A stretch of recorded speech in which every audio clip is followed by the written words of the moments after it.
Grab your popcorn, everybody, because this is another new car spin. Well, would you look at that? Just look at it. You know what that is. It's the Toyota Tacoma. The truck everybody is shitting on. Except this one happens to be, well, it says TRD Pro. So you know what that means. It's the high-speed off-road version. It has the beefier suspension setup. You can see that right here if you just peer back in there. Oh yeah, look at that. God, this thing only has like 550 miles on it. I put about 250 on it. And it is the hybrid. It's not a plug-in hybrid.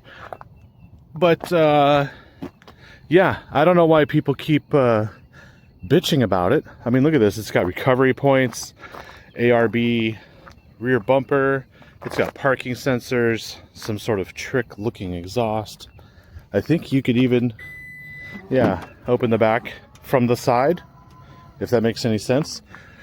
We have a 2400 watt power outlet here, which only is on when the engine's on, but because it's a hybrid, the engine can cycle between on and off. I don't know if it's a self-closing. Yeah, there we go. Look at that. LED lights on the bed. The bed is plastic lined. I think it's one of those composite beds, same as the Tundra. And then everyone keeps shitting on it. I'm like, how is that possible? Look, it not only has one or two, but it has 3 shark fins in the roof. I mean, come on. Come on, how can you not think that's killer? It's got more fins than your surfboard, dude. Also, I only think the middle one is actually real.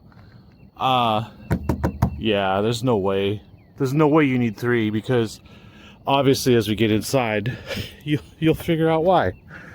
But yeah, I'll tell you something. This is the most powerful Toyota pickup they've made. When I was a senior in high school, my first truck was a Toyota pickup, but it was like a 1992, because I'm that old. I graduated in 97, so it was a 92 pickup with a manual transmission, manual windows, manual door locks. It's nowhere near what this is today, but I did have a 22 RE 4-cylinder engine in it, and yeah, people bitch about a 4-cylinder in a truck, but this one's actually turbocharged. Mine wasn't. This actually is a hybrid. Mine obviously wasn't. And we'll talk about the sticker price soon, but I know that my truck was like 22 maybe, and it had leaf springs in the rear. Big difference between that truck and this truck. So I'm not a Toyota fanboy, but I have had a Toyota truck, so this is just kind of like right down my street, or up my alley, whatever you'd say. When it comes to a truck like this, I think it's all about the meat to bun ratio. And as you can see here, we have a quad cab, and then sort of not quite like a stubby bed, but it's not quite a massive bed like you would get in the Tundra. But I want to talk about the meat to bun ratio here, because the first thing you'll notice, besides the rock rails and all this other stuff going on the outside, is when you open the door, you go, damn, look at that. Now, obviously, for those of you who are not in the know, aux 4 is a new button for 2025, and I think these max out at 85 amps instead of 30 amps. Good to know for 2025. So they've done something there. I don't know about the rest of it though, because we still have this massive screen, which comes on all the Tacomas, and we'll get to that in a minute. First though, what I want to talk to you about is the meat to bun ratio. Look at that. So these are the isodynamic seats, which are designed to keep your neck and spine in one shape as you go over the rough stuff. It's basically, it's kind of ridiculous. You take your air pump out, and then when your girlfriend gets in your car, and I'm not talking about your right hand, your girlfriend, you have to change these 2 valves, right? So these unscrew. These are basically valve stems.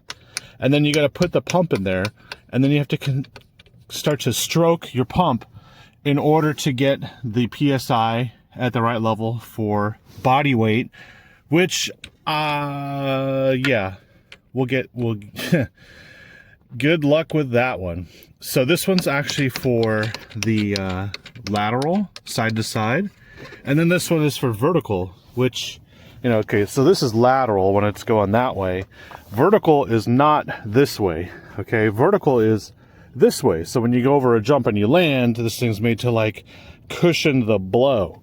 So the problem here is, obviously, where is the frickin' legroom back here? Because there isn't. That is my driving position, which is already tight enough. And if you look back here, okay, so this is actually not made for someone with friends, because if you have one of these, I know you don't have friends, because you're not going to fit anybody back there. You don't even have kids. You might have a dog, but that's all. So now we're going to get to the inside of this. And I'm telling you right now, I'm not joking. This video is not a joke. I think more or less this truck is a joke. This is an absolute joke, because now we're going to talk about it. So first off, let me pop the hood, get down in there, bada bing. Obviously we have TRD Pro. This kind of lights up at night after you park. It's kind of cool. This is always fun, trying to lift this thing up one-handed. And there's a hood prop, so I can't hold the hood and the camera at the same time. But you see how flat the engine is in this bay? It's like below the fenders. And it's kind of compact and everything's in there. And there's some stuff in there, TRD intake. But what I find hysterical, actually more downright hilarious, I noticed the intake comes off the top here, which kind of gives you more weighting. That's weighting depth capability. It's interesting. Hold on, I'm starting to notice. This is the first time I popped the hood here. But that is a 4-cylinder, and that is a hybrid pack. And let's shut this hood. So see where the engine is. Why do we have a hood scoop? There was no vent for it anyway. Why does the hood need to look like that? Just because it's a TRD? So we have 3 shark fins. We have a hood scoop and a bulge. What else do we have on here? Well, let's just get to the inside real quick. Oh yeah, obviously, those seats. So what I'm trying to say here is I'm starting to see all the gimmicks. I'm starting to see it. And I'm wondering, who did they make this for? Did they make this for millennials that want to check off a box and just basically have a turnkey, easy ready, mom make me some chocolate milk kind of deal? Because I think that's what this is. This is people who can't just go buy their own truck and put their own accessories and gear on it, which 96% of truck owners do, by the way. All right, this one's actually called Mud Bath. All right, so yeah, let's get in here. The other thing is this is higher than a bar stool. And let's drive it. So getting in here, I'm going to start it up. And it has a very interesting sound. I mean, a lot of people complain about the sound of this thing. It sounds like a 4-cylinder. Let me roll the windows down here. It sounds like a 4-cylinder, and there we go. Open the beer door. And then open the sunroof. The problem I have is that as a hybrid, why did Toyota decide to make it have Prius sounds? It sounds like a Prius when you're in hybrid mode. I don't understand that. And I also don't understand this. Because while they say it has navigation, once your subscription cancels, you do not have navigation. And the problem with that is you have those shark fins at the top, and I think only one is useful. And that's because once your navigation ends, your subscription ends, you don't have dead reckoning and you don't have a useful nav system on here. Older cars, just for you millennials and Gen Zers, older cars actually had real nav systems with a database and of point of interest and the map stored in memory. and then a gyroscope, and then it would use the speed, and your satellite antenna would connect to at least 3 satellites and triangulate you based on time, and it would show you on the map where you are. It was free. There was no monthly cost for that. But here, people are going on the forums, oh, it's okay, when that expires, you just have Android Auto or Apple CarPlay. So let me ask you something. You're using this thing to go off into the wild, into the wilderness, into the unknown of the desert or wherever. Here I happen to be near Frisco, Texas. Obviously, can't cross that in this truck. So basically what I'm saying is, when you're in the middle of nowhere and you have your cell phone to rely on for GPS, how are you going to have GPS when you don't have a cell signal? And beyond that, if you use Android Auto, Apple CarPlay, it connects wirelessly, which really drains your battery on your device, and then you have to use this to charge it. But if you're off-road and bumping around and constantly moving, your phone is never really going to get a charge because it constantly moves off the pad for wireless inductive charging, and you're never going to get the complete charge because the phone needs to be in a stable spot, and that's not going to work. Obviously, the rest of the truck, we have truck stuff. Okay, tow haul mode, multi-terrain select, crawl mode. Okay, we have also different drive modes if we turn this, and then also if we turn it from the outer ring, which is kind of cool, we go between 4 high, 4 low, and 2 high, and we have auto brake hold at the red lights. We have cup holders. We have sort of a small bin here. Really nowhere to store more of your things. Oh, except for this. You know, remember I was talking about your girlfriend? When she gets in here, you have to actually have her pump your seat so you get the meat to bun ratio correct. And this is going to disappear. When you buy one of these trucks used, be sure it comes with this, because you're going to need this. This is going to be important. And it doesn't pressurize like you think it pressurizes, okay? So I'll just leave that there. Now, one thing we're going to talk about is the stereo system. If you notice, it has this. Oh, look, a detachable speaker. But let me tell you something. I have a JBL, I don't even know what it's called, but I did a sound comparison between the two. This thing is so tinny and weak and bassless, I don't even know why you'd bother taking this out of the truck. In fact, I don't know why anyone would bother breaking a window to come in here and steal this thing from your dash, because it is not worth it.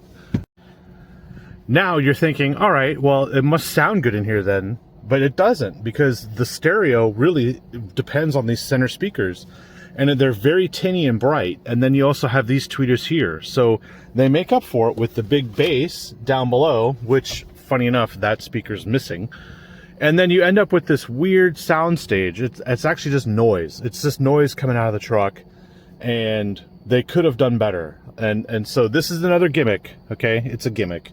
And yes, you can pull this out. So obviously when your friend steals it, then you don't have it anymore, because maybe your girlfriend won't ever get back to you. What happens is the sound stage here fails. Everything fails. But that's beyond the point. Let me get my seatbelt on, because this is always a fun thing to do here.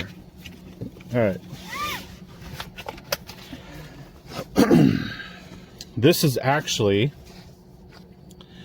the Toyota Tacoma TRD Pro, and $67,000. And it has, ooh boy, 50 state emissions. It has the towing and technology package, which is ironic, isn't it? Because it doesn't really have navigation. It has the door panel scuff protector, who cares? Rear differential skid plate. You'd figure the TRD Pro would come with that. A ball mount, spray, that's a spray-on bed liner? Seemed like a plastic liner to me. Whatever. 67 grand, and I never got anywhere near 22 city or 24 highway. I've been getting 16.6. So, all right, let's put it in drive. Here's the hypocrisy of this thing.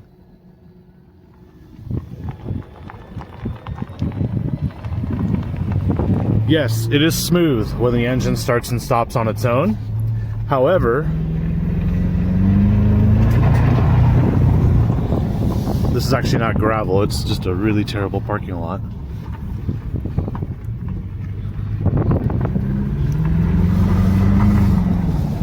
Maybe we can get to hybrid mode here. You really can't control it. There's really no control here. When you're on the road, let's see if we can get to a slow speed that turns the hybrid system on.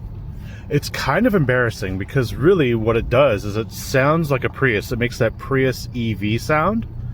Why? Why couldn't they change that sound? I'm gonna go over some bumps here. Oh, okay. That's the other thing. I think the reason why they have these stupid isodynamic seats, which are a complete gimmick, is because this suspension is actually boggles the mind. There's no lockout. Like, I'm used to like a mountain bike with a full suspension. You have a switch that can lock out the suspension. Why would they put a suspension on your seats instead of putting a lockout on the truck? Like, I should just have a flick of a switch here and it goes from firm to super Baja mode or something, right? Like, here we go. Here's some rocks.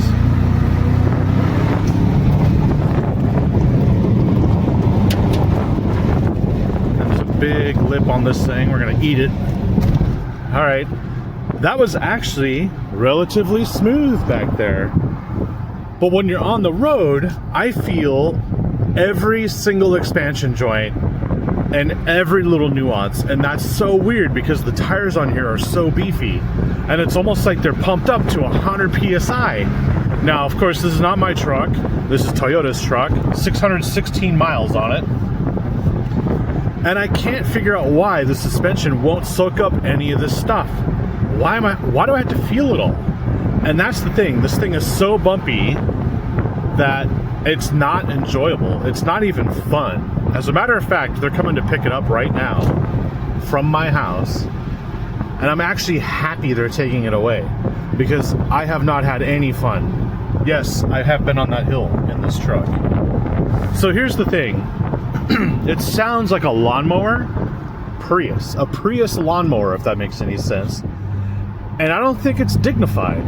And why does it need to be a hybrid? I think they wanted to copy Ford with their successful F-150 hybrid, which then Ford ruined by creating the Lightning EV truck.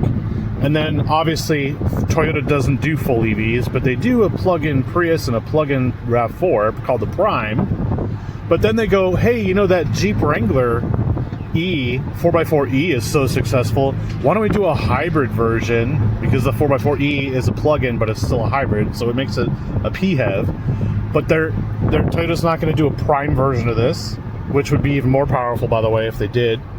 So they go, yeah, let's just make it a hybrid, and then when we want to put more power in the TRD Pro version, we just add more juice to the electric motor, and then we just leave the engine the way it is.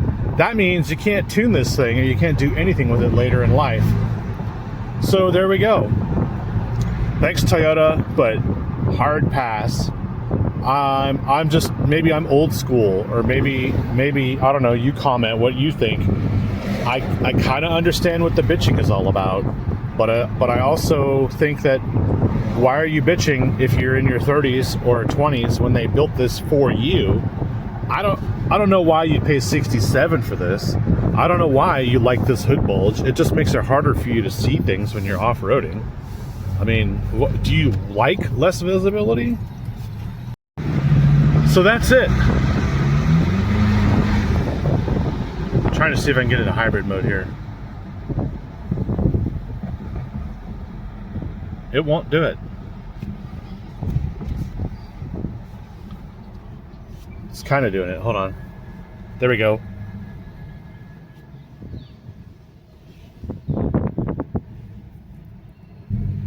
And then it turns on again. Yeah, the sound is not my favorite. So, thank you for watching. Please like and subscribe. More on the way. More on the way. Ah, there we go.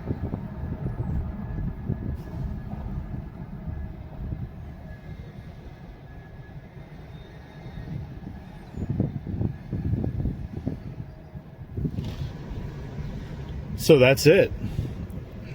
the Toyota Tacoma is disappointing a lot of people. I think it's kind of embarrassing because too many gimmicks. If you need a Toyota pickup and it needs to be a Tacoma, get the base hybrid and then do what you want with it.